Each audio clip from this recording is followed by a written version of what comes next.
I mean, I grew up in South Bend, Indiana, which is sort of, the middle of America. And it's sort of, a lot of cornfields and football and Catholic colleges and things like that. Everybody sort of expects you to grow up and either join go to Notre Dame University and play football, or work in a factory or something like that. That's how it was back then. It's probably different now. It's called the Rust Belt. I don't know if you know what that is. The Rust Belt is a part of the country that is rusted factories and abandoned buildings and stuff like that, because everybody went south. All the factories and manufacturing went south before it went to China. So it's just basically a bunch of abandoned buildings and a dwindling population. Very and a little bit of a blue collar. Wow, Russia. Yeah. And so it was like a working class environment you grew up in. Mm-hmm. And so what was your dad's occupation? How was your mom? My father was a salesman for a national cash register. He collected cash registers, like old antique cash registers, and he sold cash registers to Kmart and department stores and stuff like that. My mom was a model for a while, and then she was just kind of like a homemaker, I guess you'd say. And they got a divorce, and I lived with her, and he supported us just with support checks every month. All right. And so your dad basically disappeared out of your life when your parents split up. Yeah, they divorced when I was 5. Which it's interesting, because I thought that the reason they divorced was because he was embarrassed to have a son like me, because they were always fighting over whether or not to let me play with girl toys, and they were big fights. He didn't want my mom to indulge me in that kind of thing, because he said it would turn me into a sissy. And she wanted to let me play with what I wanted to play with. So she would have to buy me things, and then I would have to hide them from him, like doll houses and things, and only play with them when he was away, which made me feel like there was something wrong with it. And it was, I mean, those kind of things become imprinted on you. You sort of learn that there's something wrong with that, and you have to hide it, and it carries with you, So it took me a long time to realize that there was not anything wrong with that. But they got a divorce right after that, so I assumed that they were divorcing over. But that's very early, when your father already thought you were girlish at 5 years of age. My son is 5. Mm-hmm. Mm-hmm. That's him, by the way. Yeah. Mm-hmm. Well, yeah, there were signs. I mean, besides the dollhouse and things like that, I had a crush on my neighbor Andy, and he was also 5, and his mother sort of suspected something and had a talk with my mom and dad, and they decided that we weren't supposed to play with each other. So there was a lot going on with that. Okay. Well, that must have been, I'm not sure. So that must have been a lot of pressure for a 5-year-old kid, already thinking that. It was scary, because I thought that I was probably the only one that was happening to. I thought that maybe God had put a girl brain inside my body, and that it was a mistake, and it was kind of scary. And did the other kids bully you, or were you maybe do you have brothers or sisters who would be negative? My brother didn't. Some other kids at school did, but not because of that. Just because I started acting out because of the thing with my parents, and I became sort of the class clown, sort of to get attention, and that would get me in trouble at school. I would be sent home with notes for my parents to sign and things, for just disrupting class and whatever, trying to get attention. So I guess your mom was always very loving, because she would give you the toys anyways. I'll say she was indulging. Indulging, okay. I understand she's German, right? Yeah. Do you speak German? I do. Also, wir können Deutsch reden. Ein bisschen. My German is not that good, but it's pretty close to Dutch. Yeah, probably better than mine. I don't think so. So growing up in school, when did you embrace being gay or accepting being gay? Not until I went to college. And even when I went to college, it was not simple because I went to a Catholic college in New York, and there were only 4 openly gay students in the college. Although we had a gay straight alliance group, it's called Fordham Lesbians and Gay Flag, and there were only 4 people in it. So it wasn't very encouraging. I knew that there were other gay people in school, but that they wouldn't come out and admit it was kind of discerning to me. And did you have like maybe as a teenager have conversations with your brother or mother? No. No. No. But you did do the whole all American. Yeah, you can use that iPad. Where is it? It's in the room. Great. The studio, I mean. No what? So, but when you grew up, did you do the all American boy thing, like play football or have a prom date? I tried to play basketball, and it didn't work. I was afraid to tell my mother that I needed a pair of sneakers to play basketball, and so I played in dress shoes and pants, slacks, the other kids made fun of that. So my mom never went to any of the, I also joined the track team, and I was actually very good at track. I was very good at running, I came in 6th in the state of Indiana for the 50-yard dash, but my mom never came to any of my track meets, so it kind of didn't mean anything to me. So I just kind of quit. Okay, how would you describe your growing up in South Bend, Indiana? Like in one sentence or something. I mean, I was kind of a loner. Because I didn't want to really associate with other kids who were going to make fun of me. So I just kind of played with I made my own games and made up things and lived in a little bit of a world of make believe. I made up things. I made up things like I would make pretend jewelry out of like broken glass and like pretend like it was diamonds, and like I would crush berries from the woods that I find and mix it with water and put it in wine bottles that I find in the trash and pretend like I had champagne and wine and diamonds and things like that, and just like lived in my own world of like delusion. And I would make forts in the cornfields.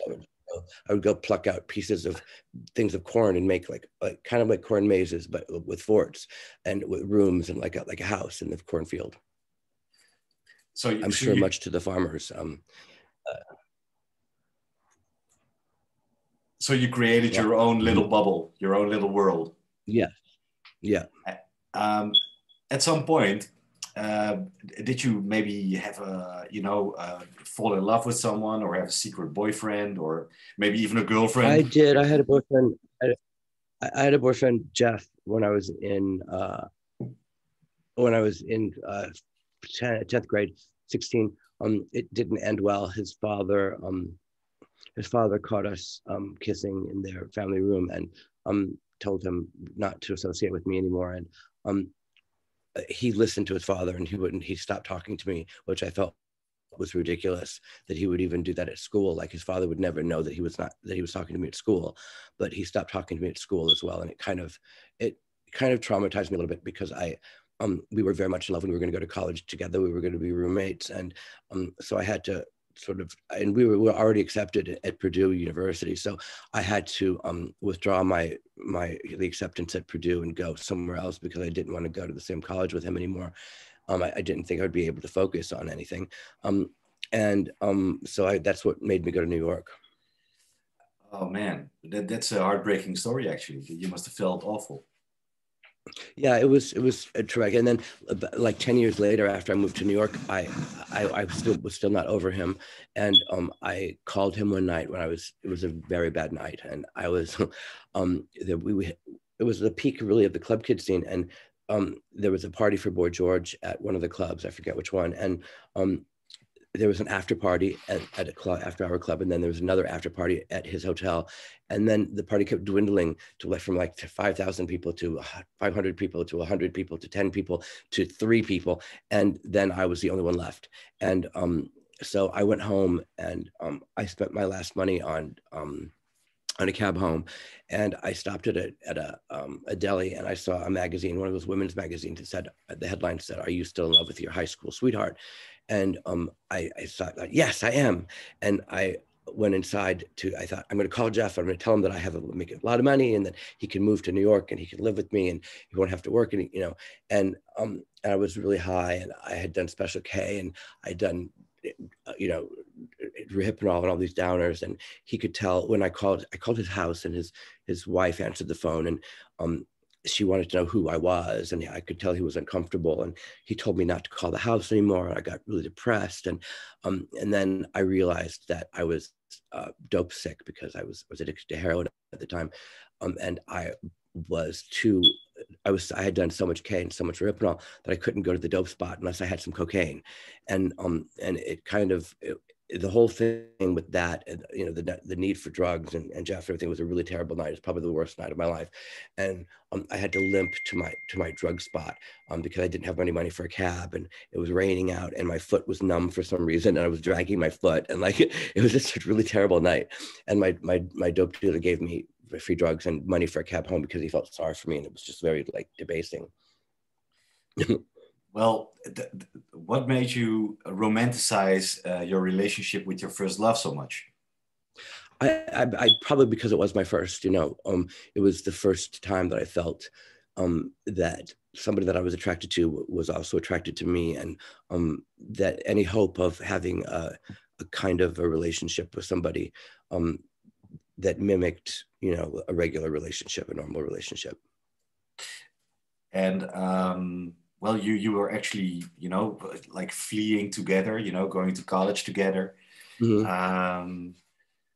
So you had to cut off the university where you were supposed to go. You went to another university in New York, right? Mm-hmm. Okay. So why New York? What made you decide to go only to New York? Only because I guess there was some kind of a college tour that that you pay for when you're in high school, that they take like 5 or 10 kids to different colleges in New York, and run by college students. And my father actually paid for it. It was the only time he'd ever been involved in anything that I was doing. I guess he felt guilty or something. And so he sent me on this tour.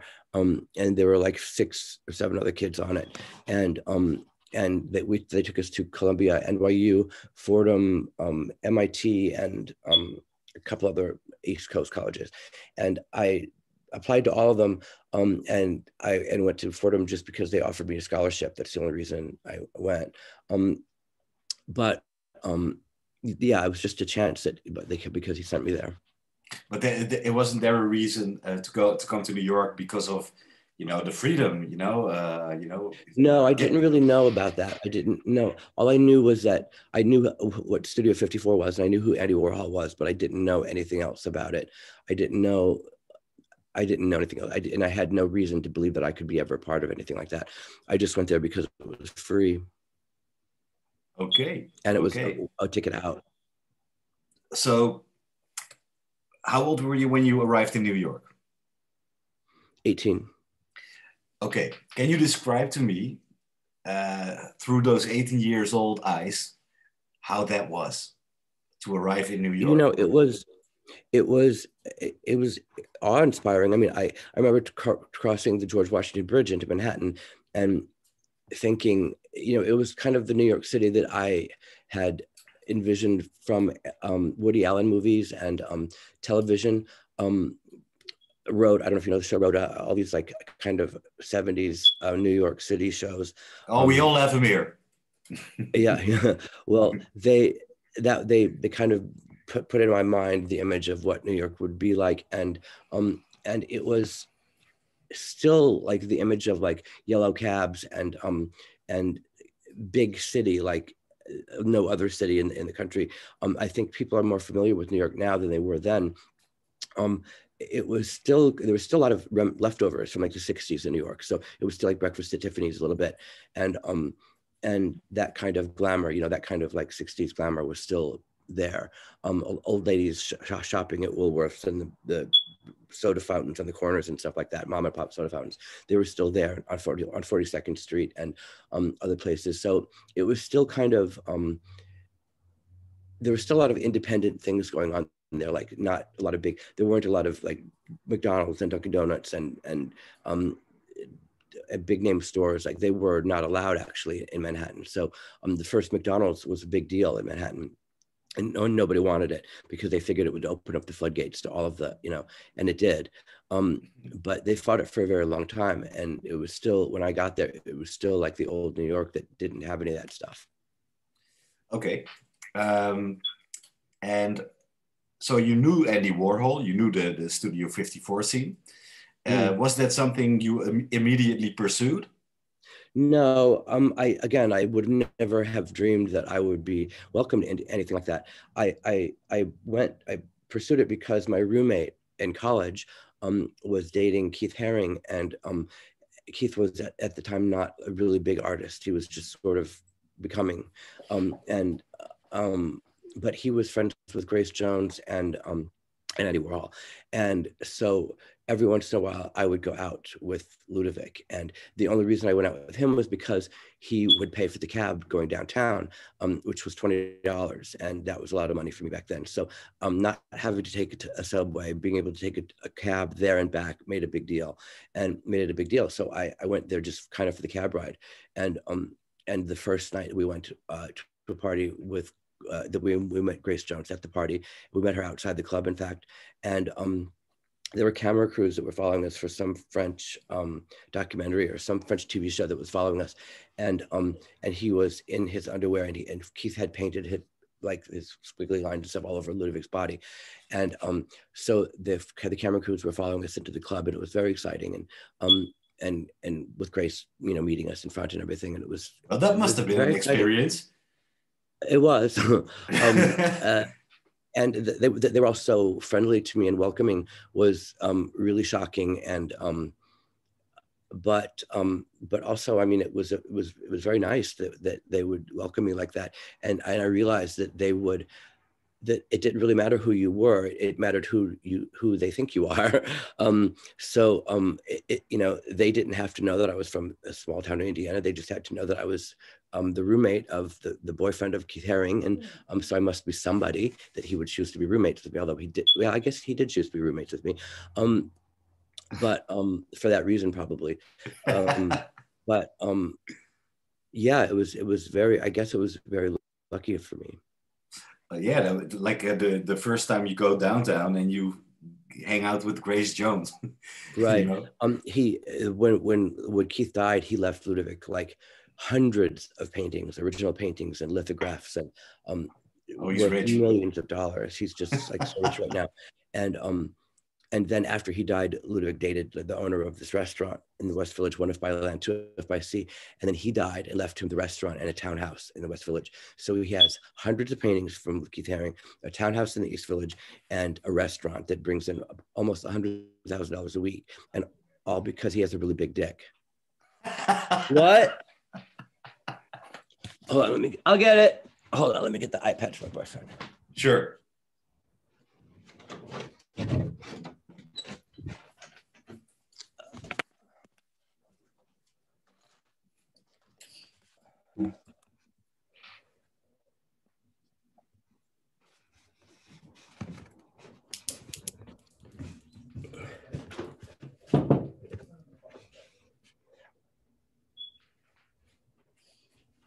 Here.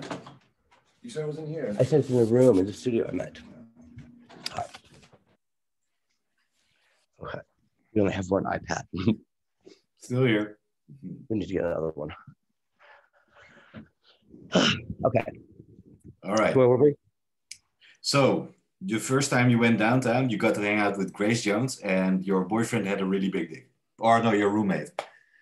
Right. My roommate, yes. Yeah, Ludovic. Ludovic, it sounds familiar. Is that like a Norwegian name or something? Or he's French. He's from Paris. I believe his parents were diplomats or something. He was somebody. It's always been a mystery. He's changed his name now twice, and that was because the family of the owners of the restaurant, they contested the will of the restaurant owner when he died, and he didn't want them to know that he had dated Keith Haring, and that, you know, a similar situation had happened with them, with Keith, that he died and left him all this stuff, because he was also kind of a prostitute, and he didn't want and a porn star, and he didn't want the family to know that, so he changed his name twice, so that if they find out his name before that, they would have to go find out another name before that, and so he would be far removed from who he was. So that tells me something. But he's very very secretive now. Like if I call him, he's like he's very secretive. Do you remember the name he went by when he was your roommate, Ludovic, and then it was Ludovic, but his actual name is Nori. Nori. Yeah. Nori, as in like an Arab Nori. It sounds like an Arab. He looks Arabic, but he's French.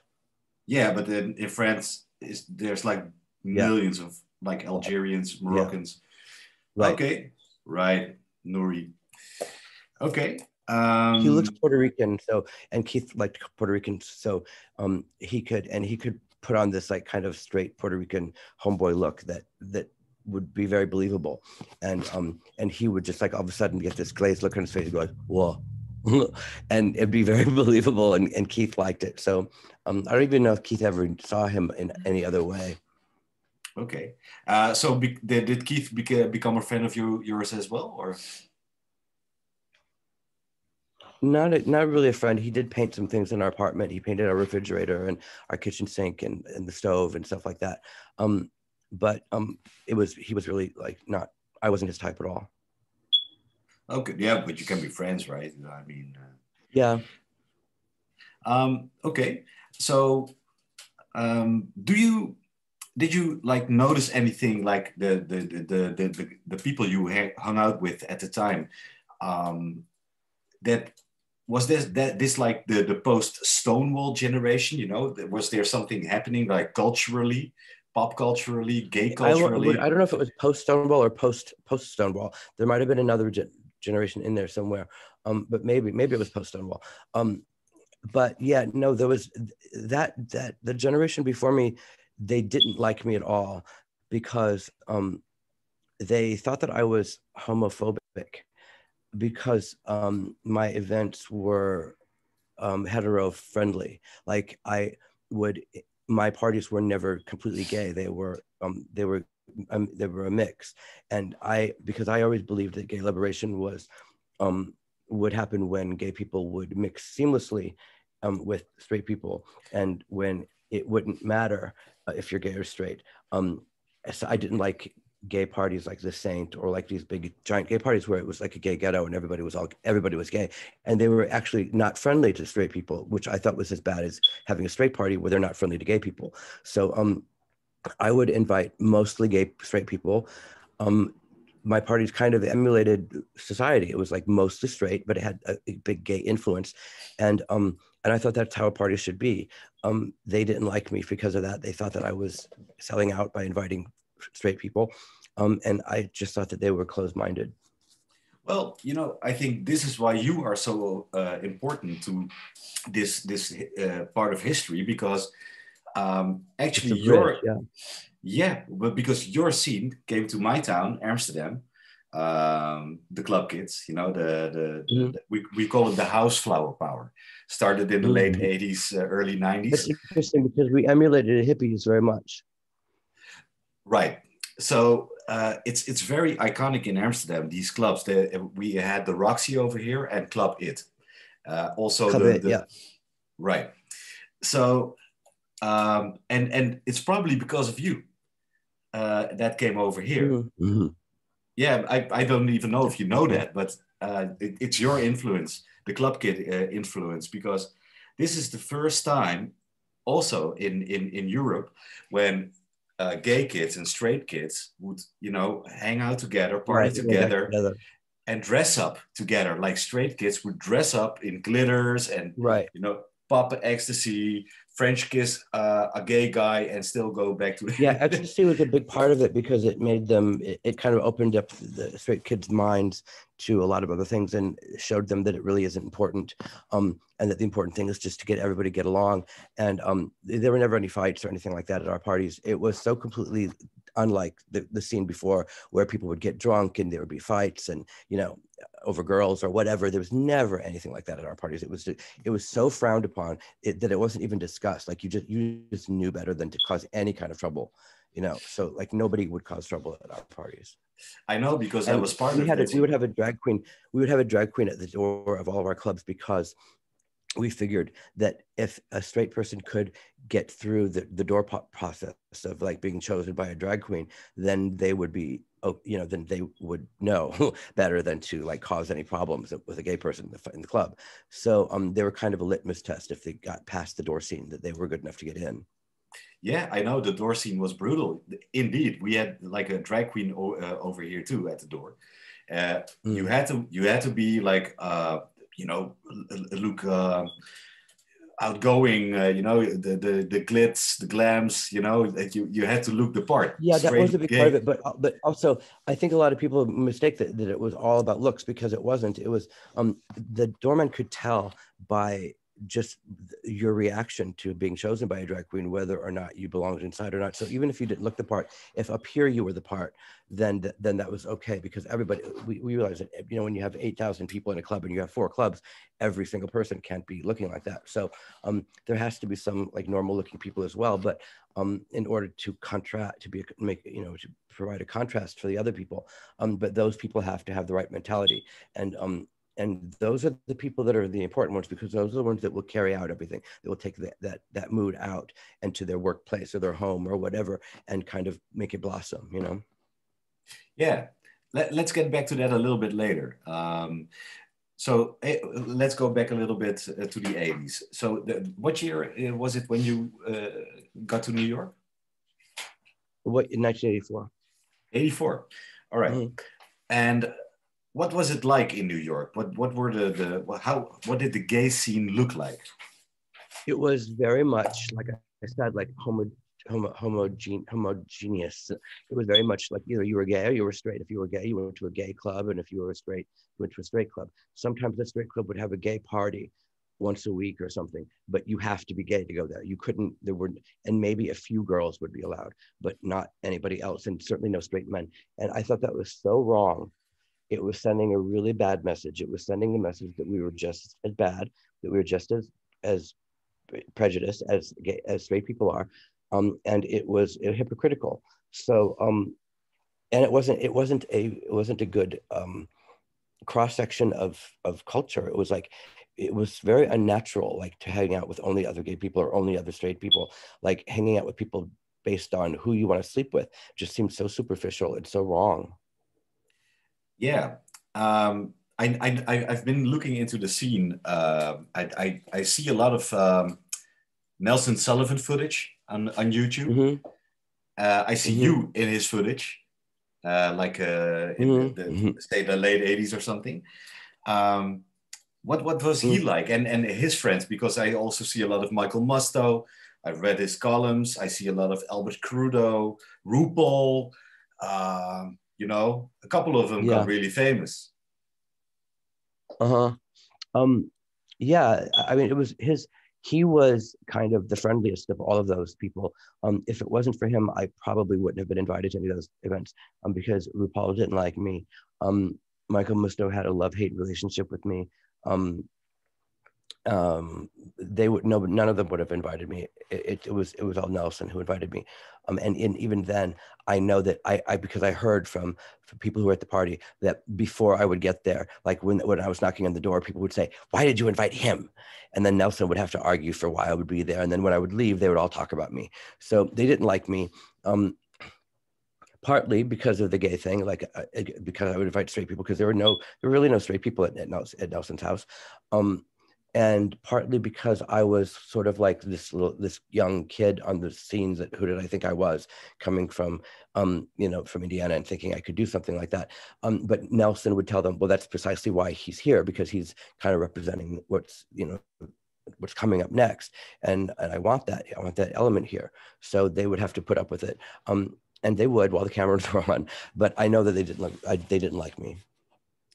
Yeah, this is what I find fascinating about Nelson, because he's not that like a really, you know, you can clearly tell he's filming the hip crowd, the in crowd. You know, you see RuPaul. It's all like there's like all kinds of people just like swarming around them all the time, and they're clearly the important ones, and I guess that's why he was filming them. But they didn't like me also because they had to work for me. They needed me. They needed the money that I would give them from the clubs to live on, and they resented that because they felt that they were smarter and cooler and more fashionable and more whatever, and yet here they were groveling to me for money. So they didn't like that. So Nelson basically was very kind to you when you were a bit younger, right? Yeah. So we would welcome you in. Was that like his place where he makes all the footage? You know, the meatpacking. That was his house. Yeah, he had a huge townhouse. Right. How was that? I mean, you know, it was exciting. He was paying $1,400 rent for the whole townhouse, which wasn't a lot of money. It was a lot of money to me back then, but it showed that it was possible because there were like 4 or 5 of them living there, so they were each only paying like $300 or $400 to live there. And I was paying each of them from the club, so in effect, I was paying their rent, and he knew that. Oh, you lived there? Huh? You lived there? No, but all of the people who did live there worked for me, so I was paying their salaries. Right. So I was paying all of their rent. So that was probably another reason he had me there. Yeah. So what I find, correct me if I'm wrong, but he must have welcomed a lot of young kids who came to New York, wanted to be an artist or something, were gay, were looking for someone maybe to you know, show them. I don't know if he did or not. I mean, I think I was the only one, because all the other ones were kind of established already. Right. And you say he was I would bring in some new ones. I would bring him new kids like Keoki and this kid Otto that went with us one night to his house. I would bring in some new kids and Julie Jules. I would bring him the new fresh faces, and he would tell his friends that. He'd say, Michael is bringing in like the fresh young faces and the people who are going to be doing things, and I want that scene part of this. So they also had to put up with me for that reason. And my magazine Project X had kind of like all the new young faces in it. Yeah, I'm gonna get to your promotion and your club adventures a bit later, but I want to see how it started and who were like the main characters at the beginning of the story. So when I talk Nelson, he's filming everybody the whole time, kind of like. Right. You know, he's painting them, you know, or he's making, you know, it's like a canvas, or there is muses. You know, how did that work for him? Why do you think he did that? Yeah, you'd be so shocked now if you saw the attention that his videos are getting, because he never would have in a million years imagined that people would be interested in it like that. He was really saving the videos for himself. I don't think he was saving it for anybody else, thinking that anybody else would ever be interested. Okay. Do you think it was a way for him, you know, to get accepted? No, I think he had more self-confidence in that. I don't think so. I think he did it because he just wanted to do it. He wanted to he realized something was going on, and all he knew was that he wanted to save it for posterity's sake. He didn't know what it was, or he didn't know how big it would get or anything. He just knew it was something that nobody else knew about, and he wanted to record for the sake of posterity. Well, he was dead on. You know, I mean, there were a lot of very later influential people around that, you know. And you know, he died before anything ever really happened. He died before Disco 2000 even opened. So he died before anything happened. Yeah, yeah. And decades later, people, you know, now it's like a monumental thing he made. But right. And you know, there are so many, he has so many videos. They are they release a little bit every month, but he has over 8,000 videotapes. So they have enough footage that they could just release a little bit for like the next 50 years or something. Like, you know, they're not going to run out of footage anytime soon. And they're being very smart about it, releasing a little bit every month. Yeah, we actually have access to those videos. The person who he left it to, well, Dick Richards, he's dead now too, but yeah. his boyfriend now, sold the collection to NYU, so they could digitize it. He gave me permission that I can use it for anything I want. So I'm the only person he's given permission to that I can use the footage for anything. And so I've been thinking about what I would want to do with it. I was thinking maybe of incorporating it with the Pew and like showing some of the footage like every week on my show, and then maybe discussing the footage with the people who are in it, having them on the show or something. But I'm in Connecticut right now, and because of COVID and everything, it's very difficult to get something like that going. I've been watching your podcast. I've been watching your podcast, The Pew. Oh, well, I haven't made any in a while because I've been here and because of COVID, but I do want to take advantage of that footage somehow. Yeah, you should, man, because, you know, it's cultural heritage. Yeah. You know, a combination with your story and, you know, your friends. Yeah, I think it'd be really good. I think it'd be really interesting. Yeah. So, okay. Like you have this scene, but to me, which I find very interesting, is Nelson was basically the eyes of a generation because he's showing it through those 8,000 tapes you were just telling. But there's also a voice, which is Michael Musto with his columns, who is like every week, you know, telling people, you know, what's what and the who's who and what's new and, you know, what's going on. And you two, like you just said, have this weird relationship, you know, you love each other, you hate each other. What happened? I think he felt kind of like, well, I mean, of course we were using each other in a way. And he gave us an opportunity in the beginning when he decided to start writing about us. And he told us that he was going to start writing about us, and that, he introduced us in his column and everything. And he kind of told us that there would be some responsibility that went along with that. Like we would have to do something.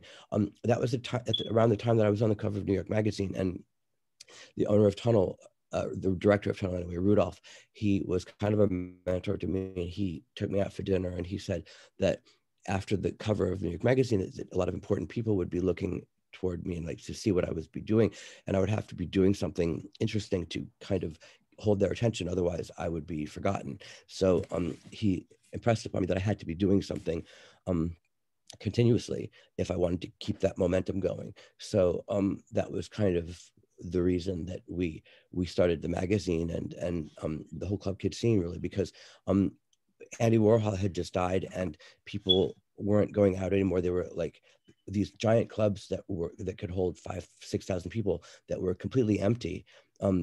There's nothing more depressing than seeing a giant nightclub with only 200 people in it, you know, and people just weren't going out because when Andy died, it kind of, the newspapers and Michael Musto in particular wrote an article called "The Death of Downtown," which really discouraged people from going out. He kind of made it seem like it was the end of everything, and I was very upset with him because it was sort of like that scene. He and his friends had their fun and had their fill of downtown and clubs and everything, and now that Andy Warhol died, now there was no fun left for us, you know. So I thought that was kind of selfish of him, and I was upset about it. So part of the reason for doing the Club Kids was to throw it back in their face that we can do something on our own, that we didn't need Andy Warhol, that we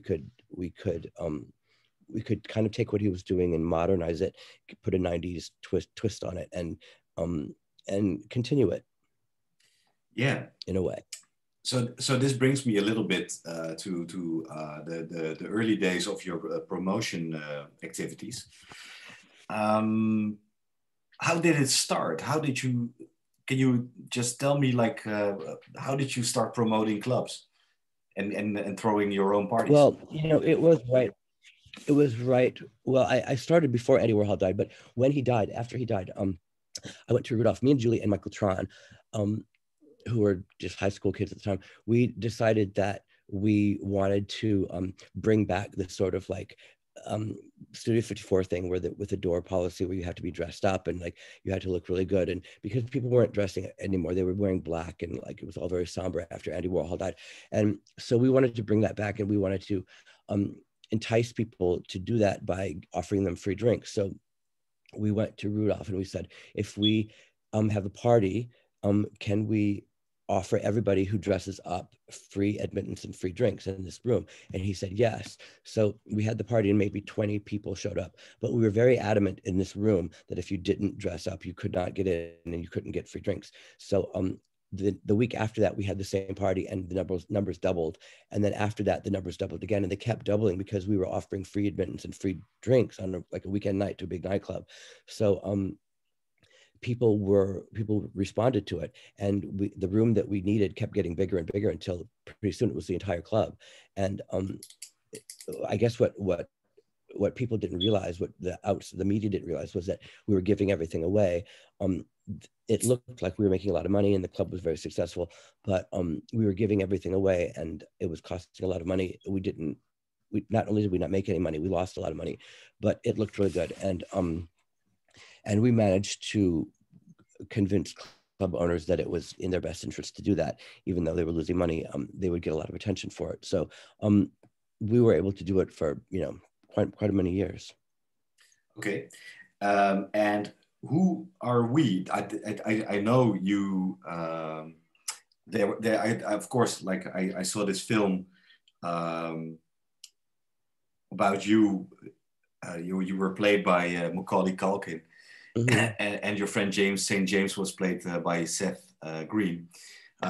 In what way was St. James involved in showing you around how to behave or something, because that's how it was portrayed in the film? He wasn't involved at all. That wasn't him in real life. That wasn't him. It was Andy Anderson. And James St. James, even his name was kind of a ripoff of Andy Anderson, I felt. But James and Andy were friends, but Andy was before James. And Andy was the one who taught me all that stuff. But in the movie, because James worked for World of Wonder, they made it James. So, I mean, he was there before me. I think he moved to New York, I think a month before I did. So he was there a little bit before me, but not much. And his involvement was that he was in love with my boyfriend Keoki, and he wanted to sleep with him. So he was kind of hanging out with us all night and offering Keoki cocaine all night long.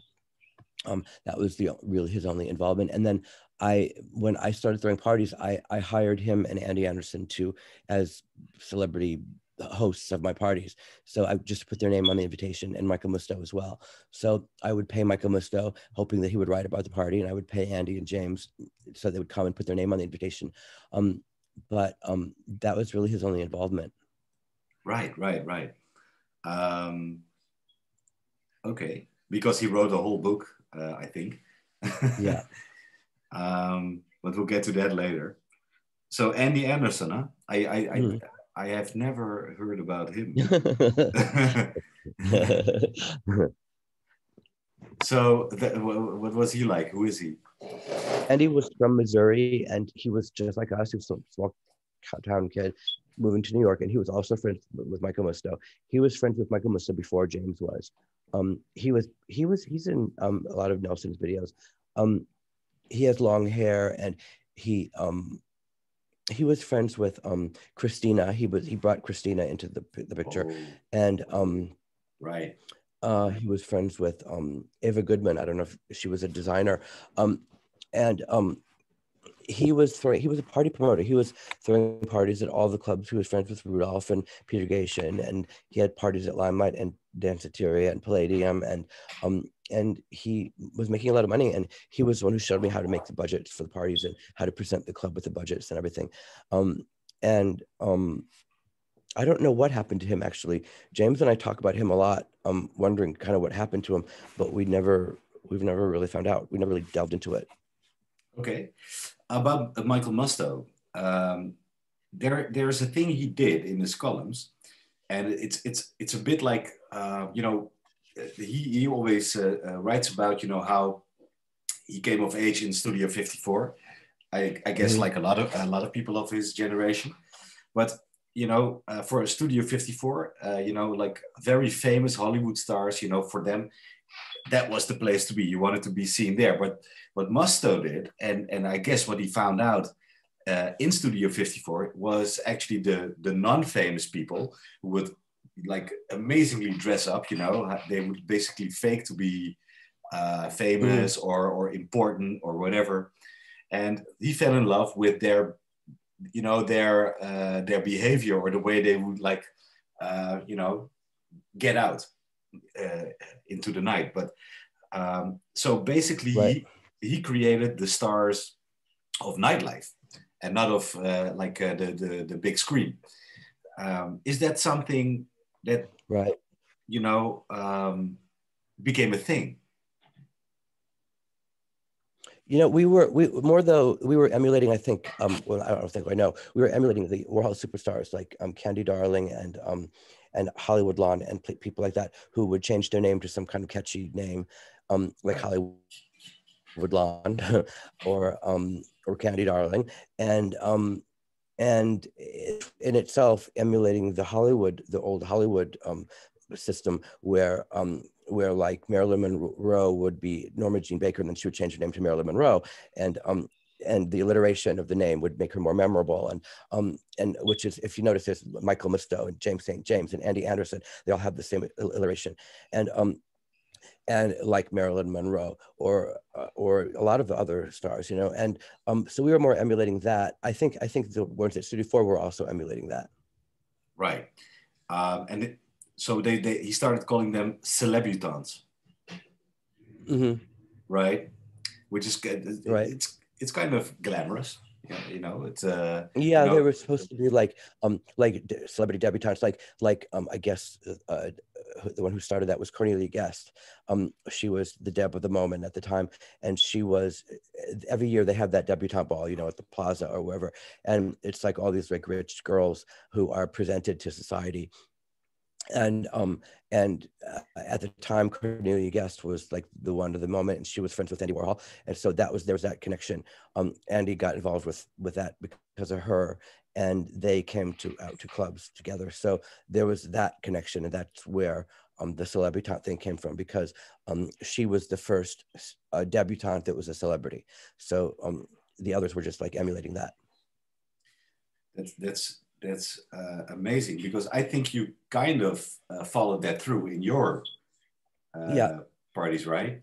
Because yes, and let's leap a little bit, because your club kid following, they created their own personage, like nightlife personalities. There were a lot of very pretty young girls that came from wealthy Upper West Side families, and so they would have been debutantes. So there was that connection too. There were a lot of just very wealthy, like kids of very wealthy people who started the club kid scene. Yeah, but to go back to the like the nightlife personalities, what was the importance of that? Did you, for example, when I was young, when we would go out, there's always like, the characters of the night, they play a certain role, and it has a balance, How did that work for you guys? Were there like, I think a lot of the kids were trying to make a name for themselves. Like I said, they came from wealthy parents, and they were trying to, I think, break away from their parents, the support of their parents, or the control of their parents, maybe, and make a name for themselves outside of that, so that maybe they could show their parents that they could do something on their own. And because their parents were kind of cool people that went to Studio 54, a lot of them. Michael Tron's parents went to Studio 54. He had his bar mitzvah at Studio 54. So this was like the new generation that wanted to show their parents that they could do something on their own in that world. And everybody kind of had, like you said, a character that there was a balance of everybody kind of working together, and it was really a performance art piece. Like you would go to a party and everybody would have their own character that they play, and eventually that character would kind of take over. Yeah. Actually, I think, you know, if I look at the timeline, your scene, the Club Kid scene, you know, when it was really popping, it came at a great time because it was right after AIDS. Right. Yeah, that was a Yeah. huge part of it too. It was a reaction to that because at the time, everybody was saying, you know, you were afraid to go home with anybody. So we were a reaction to that. We weren't dressing to be sexy. We were dressing to not to be freaky looking, so that nobody would want to go home with us. So we wouldn't want to go home with each other. We would go home alone. But so it wasn't like dressing up to be like alluring and sexual. Okay, but how did you perceive that era? You know, what was it like? You know, to be in New York? It scared us. It scared us, and that was another reason why people weren't going out.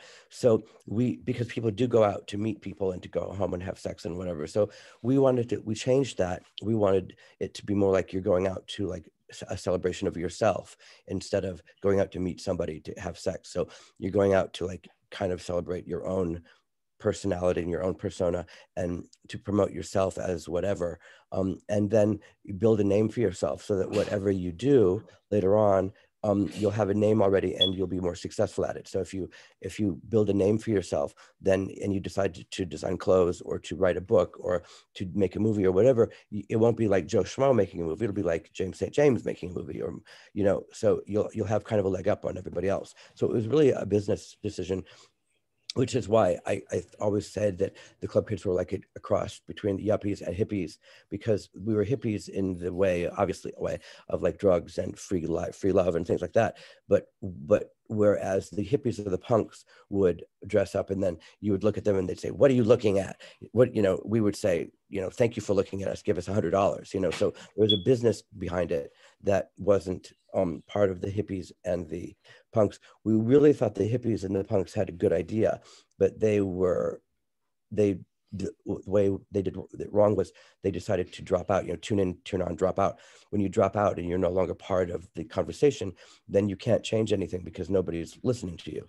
And in fact, you notice that the media really made fun of the hippies and made them look ridiculous because they dropped out. They weren't playing the game. So we decided to play the game and be part of the media and to use the media instead of ignoring it, because we wanted to be part of the conversation. Yeah, and you did, because you really were displayed in a lot of talk shows. You know, I saw you on, I think it was Geraldo, Joan Rivers, and you know, you would be paraded, you know, in front of the whole country.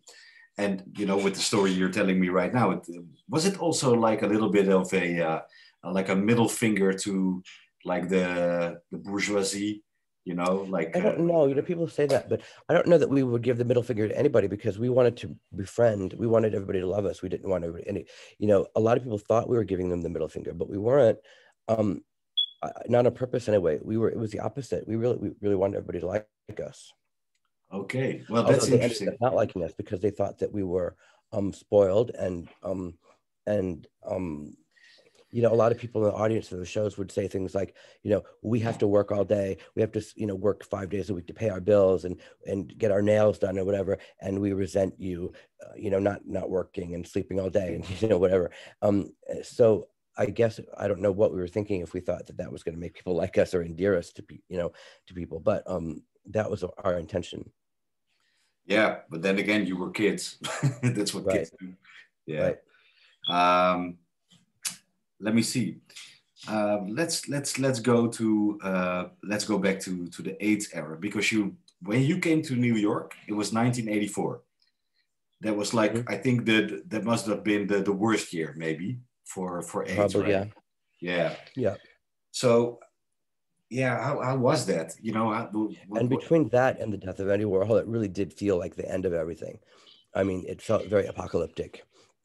Right. And we just weren't ready for that. We weren't ready. We were just coming of age, and we weren't ready for it to be an apocalypse. We wanted at least one more hurrah, you know. And where Rudolph and a lot of people felt like New York was over and they left for Europe. we believed that we could get one more cycle out of it, which we did. We got 2 more cycles, maybe we got even, but yeah, we just weren't ready to throw in the towel yet. And you mean by cycle like a scene, you know, like a thriving Right. scene? Yeah. Yeah. A scene, yeah. Right. Right. But you know, between 84 and 87, you couldn't really go out. You said people were dressing in black. You know, they were even maybe afraid to kiss each other or something. Mm-hmm. Yeah, that must. Yeah, it was very forced for a few years. It felt very forced, and in fact, many nights there were nights when TV cameras, news cameras would come, and the entire club would be empty except for our little corner, and the cameras would have to like focus on just our corner, and we would have to like pack everybody into like one section of the club to make it look crowded, because people just weren't going out. So we were able to kind of uphold this image that something was happening. I remember one night at the World.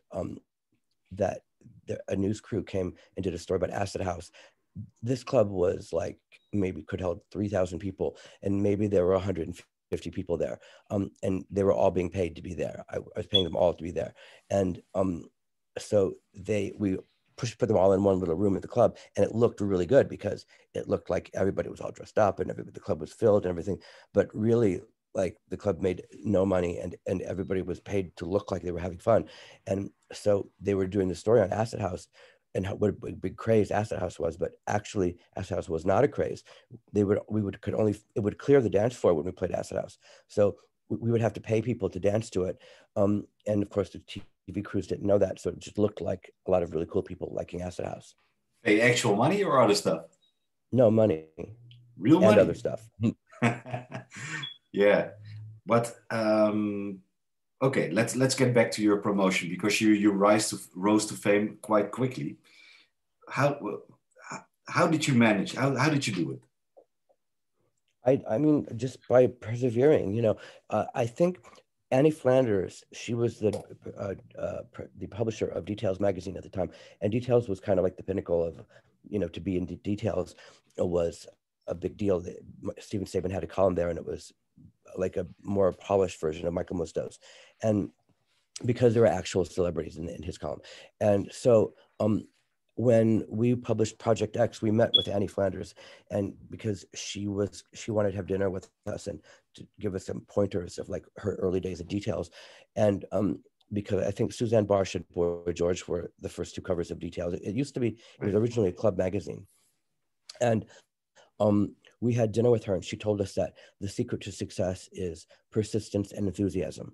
If you are enthusiastic about what you're doing, people will naturally want to be around you. And if you're persistent about it, you will win by virtue of outlasting all of your competition. So we just remembered that we have to be persistent and enthusiastic. And we were both of those things. And eventually, you know, like she said, you kind of outlast your competition just by being more persistent than they are. So I think that's the secret. Okay. Well, we really had no choice. It wasn't like we had nothing. We had no other options. So we had no choice but to keep doing that. Yeah, and you were very creative. You know, you started a new, basically whole new nightlife genre. Yeah. You know, house music. You know, ecstasy. You know, I just told you. You know, it came over to Europe, especially Amsterdam. Yeah, it was Berlin and Amsterdam were made for it. You know, you need, for new scene, you have to have a new kind of music. You have to have a new drug. You have to have, you know, all of the elements were in place. You had like, we work in controlling of our own magazines. We had the media, and we had the club owner Peter Gation had 4 nightclubs, and we really wanted a restaurant. We didn't get that. We would have dinner parties at the club, but we wanted a restaurant. We felt we needed a restaurant, an art gallery, a magazine, and a drug and a music, and you could have your own scene. Well, yeah, like you had a lot of those elements. So at some point, you know, your following, these were pretty young kids, right? The teenagers, early 20s. But the older guys, say Michael Musto, Nelson Sullivan, were they still part of this scene? They were kind of looked upon as the elders, we respected them. And yet we also kind of mocked them a little bit, because we were trying to usurp them, of course. So, and they knew that. But we did respect them, and we wanted them at our parties, and we would have to pay them a lot of times to come, but not Nelson. Nelson would come anyway, just to film it. Sometimes I would throw him $100 to pay for, like, the cassette video, the video cassettes, and cabs and stuff like that. And also I would pay somebody, I can't remember who it was, but I paid somebody $100 a night to videotape everything we did. And I don't know who that person is. And I don't know what they did with all the videotapes, because I never got them. But somebody out there has, like, hundreds of nights of, like, video footage. I heard somebody tell me that the video tapes were in somebody's house that was caught on fire, and only half of them survived. But I don't know if that's true, and I don't know who the person is, and I don't even know how I would go about finding them. Yeah. There is this one piece of footage Nelson made about himself, or he was with some people at a terrace, and he was kind of insecure about you. I don't know if you know that piece of footage. Party? I'm sorry? About a dinner party that he was not invited to? Exactly. That piece of... I'm sure he was invited. I'm sure he was invited. He maybe the invitation was lost in the mail or something, because I can't imagine not inviting him. If it was done, it was done not on purpose. Yeah, he got really he was winding himself up, but I thought it was quite funny, actually, because he was going like, no, he probably invited me and I forgot. No, he didn't. He was like going. He was like Gollum in Lord of the Rings. Right. But this is what I found fascinating about that piece of footage was, you see this generation paradigm shift. Like the older generation now has to make way for the younger generation. Right, which they didn't like. Michael, they didn't like that at all. No, why? What, were they? I was wondering, is it because, it's coping with getting older, or? It's like a lot because they were in charge of everything when we first hit the scene, and then eventually they ended up all having to work for me. So it was kind of like you pictured Joan Crawford, like, cleaning toilets for a living, and how she would respond to that. And they very much resented it. Yeah, you say you were paying a lot of people. Why? How come? Well, the older ones, I would pay them to come and kind of legitimize my parties, because having them there meant their stamp of approval, which they knew that, and so they were kind of selling their stamp of approval for $100, which they felt kind of ripped off a little bit. But I mean, they were making that money several times a week in several different clubs, and in fact, that money very quickly went up. Sometimes they were making $400 or $500 a night. So by the end of the whole thing, there were a lot of them making $300, $400, $500 a night at parties just to show up. And how did you? They were making very good money. And you were making that money, in the club, or how did you make that money? Yeah, in the club. Okay, like by ticket sales, drinks. Yeah, between the door and the bar. Sometimes a weekend night might make $60,000 or $70,000, and a weekday would make maybe $30,000 or $40,000. So we could afford to spend maybe $5,000 on this kind of thing. Okay, so like, did this media stamp was like a column of Musto, or like an article, or an MTV thing, or? It could be anything, yeah. Right. Right. But it didn't have to be every single time. I mean, I just figured that if I'm supporting them, they will be supporting what I'm doing, because they want to keep it going. They want to keep the scene going so that they can make money. Yeah. So it's like mouth to mouth, promotion, and like social media right now. Mm-hmm. Basically, Facebook on the streets, or. Right. Right. Okay. Okay. Let's get to. The limelight era, mm-hmm. the heyday of the club kids. Can you maybe describe to me how your life played itself out at that time? Like from like getting more successful, and how your your personal well-being was affected by that? I mean, it happened so slowly, so gradually that I didn't really notice it. Um, uh, I didn't realize how much money I was making. I didn't realize, Peter would bring it up to me every once in a while. He would remind me of how much money he's paying me and how, basically how much money I'm making. And it just never really clicked with me because my expenses were so high. I had bought a loft in Chelsea, and the mortgage was $3,600 a month, and so a lot of my money would go for that and drugs and everything. And I mean, we were getting a lot of drugs for free, and the clubs were paying for a lot of drugs, but it was never enough. And so when those were all gone, I would end up buying more for everybody and spending a lot of money on that. Like I would take at least $1,000 a night from each of the clubs and buy drugs with it, and just to give away to everybody, and basically giving to the people that were paying there anyway to be there. And Peter was upset about that because he thought that if we're paying them to be there, they should be there, whether we're giving them drugs or not. But as I explained to him, we don't want them only to be there. We want them to be there and have a good time. And if we're going to pay them to be there, and they're going to be there just like sitting there with frowns on their faces because they don't have any drugs, and they, then it's going to be counterproductive. So we need to pay them to be there and make sure they have a good time. And then it became, we needed to make sure they had a good time, and we needed to feed them before they got there because they were, we needed to take them out for dinner first. So it was like, it got to the point where it was a little bit ridiculous. And he was saying, if we have to pay them to be there, and I have to pay you to pay them, and then pay for them for drugs, and then give them free dinner, or they'll go somewhere else, let them go somewhere else, because nowhere else is going to be able to afford to give them that. And I said, well, that may be the case, but the alternative is to have them come here and just mope around all night long and wait for their money. And literally they would stand at the office door and starting at 2:00 and wait for their money. And then at 4:00, point at their watch and say, where's my money? Which you don't want. You want them running around the club and having fun. So in order to do that, you just have to give them drugs. Right. And how many, these were the influencers of the time, right? You're not going to pay every... Right. And in fact, you would have to make sure that you would give them drugs in certain parts of the club. Like they would want to stay in the VIP room all night long. So I would have to say, well, if you want drugs, you have to come out to the main dance floor, and you have to dance on the main dance floor, and there will be drugs there.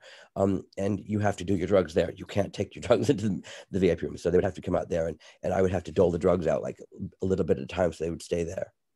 And what kind of drugs were those? Like just ecstasy or... Cocaine and ecstasy and Special K and Rohypnol and GHB. Right. Okay.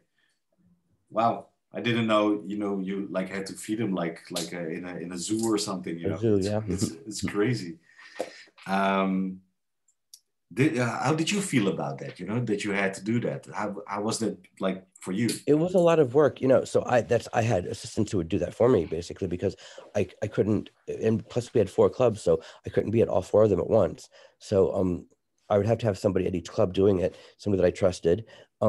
Because then, of course, they would want to give the drugs to all their friends. And, so it became very much out of hand very quickly. Yeah. So I guess that's how a lot of people must have got addicted, Yeah. And it did feel very much like a treadmill that was going faster and faster. And we had to keep going faster and faster in order to keep up with it. Yeah. So when did you think was the turning point for you that you had to, when there was a problem with drugs for yourself? Around the time of the Angel thing. Just not before? Not really. It was because there was so much money. It was possible to keep it going and hire other people to do it for me. But at that point, it was everybody was addicted. Everybody. So it was hard to find people who could do things without drugs. Right. Well, I didn't really wanted to bother you about the Angel thing, because everybody must ask you about that. But let me ask you this. We all know what happened. You served your time. How did your life, go for you when you got out? How is your life right now? Well, it's hard to say now because of COVID, but COVID might actually help because it might provide like the palate cleansing that is necessary to like start everything over again, or to not the same thing obviously, but to start something over again, because I felt very much kind of insecure and like not ready really to do anything, not ready to sprout my wings and do anything, because I felt like there needed to be a time of atonement maybe, or a time to show respect, I think, and not do anything for a while. And I think COVID is going to help with that. I think when COVID is over, if COVID is ever over, they supposedly have a vaccine now. So when that's over, I'm planning on getting kind of started again. I'm starting Squaddle Squad and doing some things that I wasn't comfortable doing before. So hopefully I'll be able to turn that around and do something again in New York, because if not, I'll just have to go to Europe, Amsterdam or Berlin or something, where there isn't this stigma attached to what I do. And people, I think, will allow me to do what I need to do, because in New York, it's difficult in New York because there's still so many people that. What do you want to do? What do you want to do?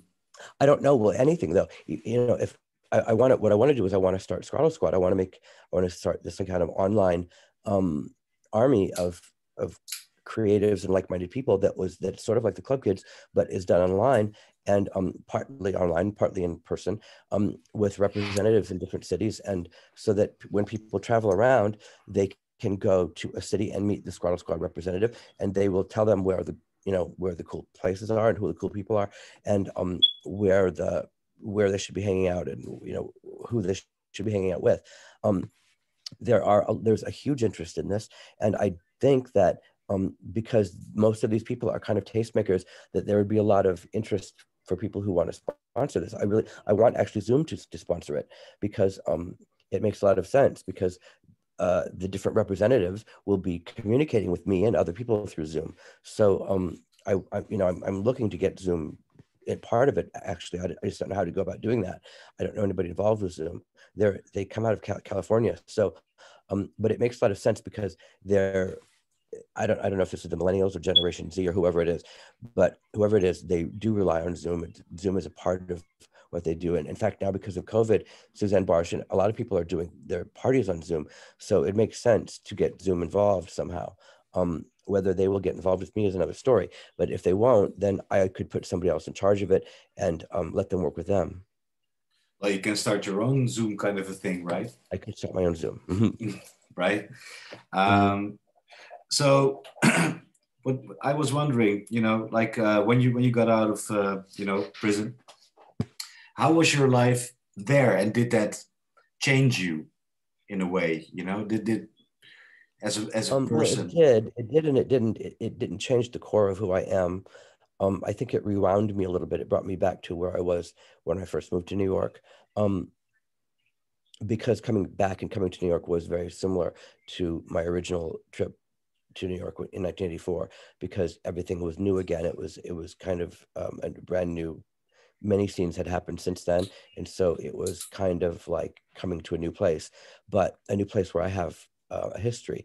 And there were still a lot of people when I came out. There were still a lot of people that were in positions of power when I went in. So that those people are kind of like dwindling now, and new people are coming in, and the new people that are coming in are not as judgmental, I think, or puritanical in their beliefs as the older people. And hopefully that will be an opportunity for me to make something happen again.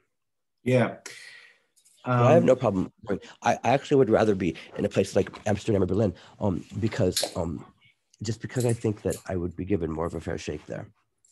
Well, I'll tell you this, of course, my city is an amazing place, but you know that. Berlin is very nice too. Me personally, I don't like Berlin that much, but it's very free, but it's very, it's kind of like New York in the early 80s. There's a lot of graffiti. It is. And the real estate is still affordable there, which is a huge part of it, because what happened in New York was when we are victims of our own success, in that we got all this attention for New York City, and then the real estate started skyrocketing. And once it did, everybody that made the name for the city was priced out of the city. So that isn't happening in Berlin. The real estate seems to be kind of stagnating, and that's good, because then because people like this generally don't have any money, so they need affordable housing. I mean, I've always been believing that New York City should be subsidizing housing for these kind of people, because they're the people that make New York City, New York City. And you know, I guess it's funny. It's funny you say that, because in a newspaper like yesterday, in Holland, we read that the German city council, the Berlin city council, is refusing to raise rents and refusing to sell houses to expats. So, you know, they want to keep rents low, so like normal people can live there. It's smart. I mean, because, you know, like you said, you become a victim of your own success, and nobody can afford to live in New York anymore because of that. So, I mean, I don't know how anything is happening in New York at all anymore. People are just making do with smaller apartments, and you should see my apartment, how small it is. It's like, I've never seen a smaller apartment in my life. It's so small. And I mean, I hate it. I really hate it. And but in Berlin, I would be able to afford, you know, a much larger probably 2-bedroom apartment, and have like a normal life. Yeah. And of course, you're part German, you know. Yeah. You can go. Yeah, they like that. I mean, I can speak German to the German media, and they like that. So they've always been kind of nice to me because of that, I think. Yeah.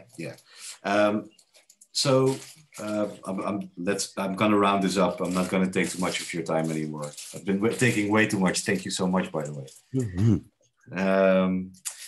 Let me see. I was just gonna like go to this ending. You know, you've accomplished a lot. You know, like the club kids. You know, they influenced like today's fashion, basically. Mm-hmm. You know, music, pop culture. A lot of artists are very influenced by you. Let's say Lady Gaga, you know, I guess she's club kid all the way, if you're real. A friend of mine interviewed her for Vogue. Jonathan Van Meter, he had just interviewed me for, did a story about me for New York Magazine. And then he did a story about Lady Gaga, and he asked me about Lady Gaga, then he asked her about me. So, and she did say that she was influenced by the club kids. So, how do you feel about that? I mean, it's obvious that she was, because Desi, Monster, and Zaldi, and all these club kids are her stylists. So I see like a lot of outfits recreated in her. Yeah. How do you feel about something you actually caused, like this scene, to be so influential and so, let's say, you know, you kind of changed history in you know, the way gay and straight people connected with each other. Yeah, I think Lady Gaga is a good example of that too. Yeah. Well, so is Madonna, though. I mean, I see. I don't take ownership of it, because we were taking from somebody else before us. So it was kind of, there's a line of people that were doing it, a lineage that that it didn't really start with us. So it started with Andy Warhol, I guess. Yeah, I guess. So, of course, you know, you had the Angel Melendez thing, but the things you've accomplished are so huge. Is there something you did to, you know, did you ever connect with Angel's relatives or something? Or no, I'm not allowed to. They didn't want that, and frankly, I mean, I would want that if they would want that. It's more about them. It's got to be all about them than about me. But if they wanted that, I would go along with it. But they don't want it, so I just have to go along with that. Yeah. When you came down from the drugs and when it hit, what happened? Was there a point you felt sad or you know, or did it hit you in some way? Yeah, that really wasn't until right before I came home, because I continued using drugs like most of the time in prison. So it was really about a year before I came home when I realized I was going home and I needed to like kind of prepare for that. So I spoke with my psychiatrist in prison, and she explained to me I didn't understand why people were calling me a sociopath in the media, and she said it was because I was using drugs that I committed this crime on drugs, and then I continued to use drugs in prison, and it made people seem, it made it look like I didn't care, but the reality was that I cared so much that I couldn't face what I'd done, so I continued to use drugs to cover that up. But it wasn't coming off that way to the media. It was coming off that I was having a very good time and that I was partying and having fun, and so that was the reason. She said that if I stopped and allowed everything to sink in and affect me, that it would change, that people's opinions would change. And I mean, I didn't believe that it would, but I did it basically as a dare. And I did notice almost immediately that when my friends came to visit me, and I wasn't asking them to bring me drugs, and they were seeing that I was going through withdrawal and that I was actually experiencing it, that their attitudes were that they wanted to encourage that, so they would visit me more often and kind of tell more friends to visit me. And it grew and grew and grew until there were people that hadn't spoken to me in a long time that were coming to visit me and telling me that if, as long as I kept this going, that they would welcome me back and things like that. So it happened sort of gradually. And I felt that I was given kind of another chance when I came home. But there were still so many people that just didn't want that to happen. There were so many opportunities that happened up to a certain point, and then everything would just fall apart because I think other people had spoken to them or told them not to work with me, or something would happen. And it happened so many times that it wasn't a coincidence. It happened with Marilyn Manson, and it happened with Kelly Catrone, the publicist, and it happened with Andre Balazs at the Standard Hotel, and Simon Hammerstein at the Box, and all of these kind of very big people, multimillionaires and billionaires who wanted to work with me, that right up until the point where we were to sign the contract, then they just all of a sudden disappear. And I think that probably lawyers got involved, or boards of directors or something got involved and told them that it was just not worth the headache that it would cause in the media to continue this with me. So they just stopped. So there was a lot of that, and that continues to happen. So I think I'm just going to have to focus on like the next generation, because that doesn't seem to happen with them. Although they don't have the influence that the older people do. So, Yeah, but you said you started coping with what happened with Angel after you actually came out of prison. How did it feel for you? How did you go through it? What do you mean? Coping with what happened. His passing. It was. In some ways it was difficult, but in some ways, because it was 10 years or 15 years, maybe, gosh, it was longer than that, it was like 17 years after the fact. I think the fact that it was, it's sort of like when your parents die, when it's fresh in your mind and somebody asks you how you cope with it, it's very difficult. Then if they ask you 17 years later how you deal with it, you're still affected by it, but it's not something that's so immediate that that it affects you like that. So, it's still there, but it's kind of so long ago that it's like a little bit far removed. So it's easier to deal with. It's easier to cope with. It doesn't have the visceral effect on me that it would have had. And I think that's probably why I continued using drugs, is because it built this kind of what do you call it? It's like a wall, like a protective wall around me. Right. And so by the time I was able to face it, there was so much time in between that I could actually do that. I get it. Kind of look at it objectively, and not like with a lot of emotion involved. I get it. Well, last question. Do you still talk to Peter Gaetjen? No, he's here. He's back in New York City, and he released his book, which he didn't write, but he he doesn't speak to me. He doesn't speak to Jennifer, his daughter. He doesn't like the way he was portrayed in the Limelight documentary. He feels that he was demonized, which the opposite is true. So he doesn't talk to us. Also, he's still with Alexandra, and she doesn't like me, so he is afraid to talk to me because of her. Right. All right. Well, Michael, do you have questions for me? I guess just when you're planning on coming to New York in December, January? Yeah, if you know, I think I'm allowed to go already. But you know, we have to arrange a lot of stuff on forehand. You know, like permits. You know, camera crews. I have a Dutch camera crew actually in New York. They live in Brooklyn. It's a lovely couple actually. So I can get to work right away. But yeah, we have to just produce it a little bit on forehand. And who else is in it? We have talked to Michael Musto. We have talked to a couple of club kids. You know, but it was like a conversation like you and me and you have right now. And right. I'm very much looking forward to meeting all of you guys. Yeah, that'd be cool. Yeah. Yeah, and oh, of course, we are talking to the people who have some of the footage of Nelson Sullivan. Yeah. Yeah. So basically that. And, that's Richard Coddington? Yeah, yeah. Is that the right one? Yeah. It's not a phony one, right? No, that's him. Okay. Yeah, so let's keep in touch. Okay.